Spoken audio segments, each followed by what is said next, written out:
झूलनी, अरे पूरा गेहूं चावल बेच देली, अब का करी। सुन, छोड़ा झुमका झूलनिया हो, काहे रखेलू तू मन में दहगी। और देख, ज्यादा परेशान ना हो जाला, थोड़ा अपन स्थिति परिस्थिति देख के चलल जाला, ठीक बा।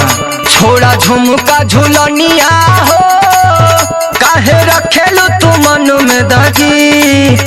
कर धनिया हो, अच्छा कर धनिया कमरिया में नीक लगी।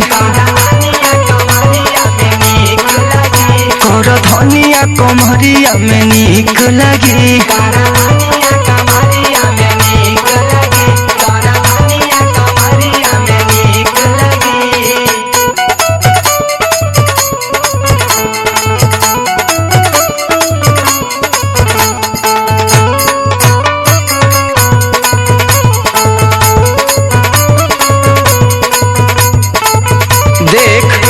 कमाल लेवे दे, कुछ दिन का लाहर बाहर है, फिर ले लिए जौन तो के चाही, का परेशान है।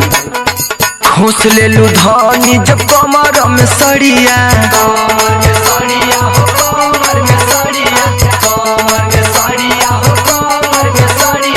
पेन्हली हा गोरी हो बाजे वाली कड़िया, बाजे वाली कड़िया हो, बाजे वाली कड़िया, बाजे वाली कड़िया हो, बाजे वाली कड़िया। जब चलबू तो छम छम बाजी, बिना निदिया के नींद लगी।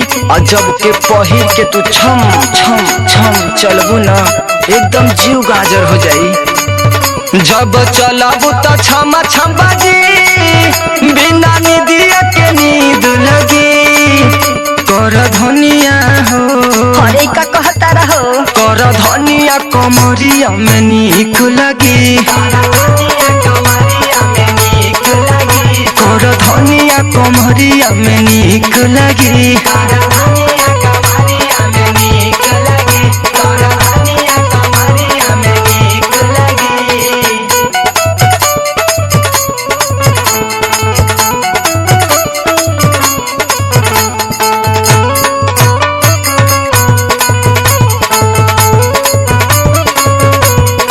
अरे हौ कुल का भइल जौन अपने माई के यहाँ से लेके आल हलू, कुछ दिन चमकौलू पहन के, वही से काम चलावा। हरे काली काली साड़िया हो, काला काला कजरा,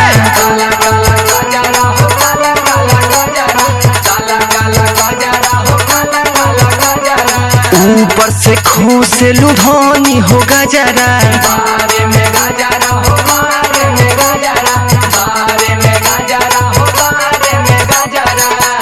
हरे राह जया तुल के गोरी, अब दियो न लगी। हरे हवा का सवा हो न, का दिक्कत तो के कौनो भी चीज चाही तो मंगा ली हो से, बस काली झूलनी झुमका कैले रहली। हरे राह जया तुल के गोरी, अब दियो न लगी। कर धनिया हो, का भइल हो। कर धनिया कमरिया में नीक लगी। कर धनिया कमरिया में नीक लगी।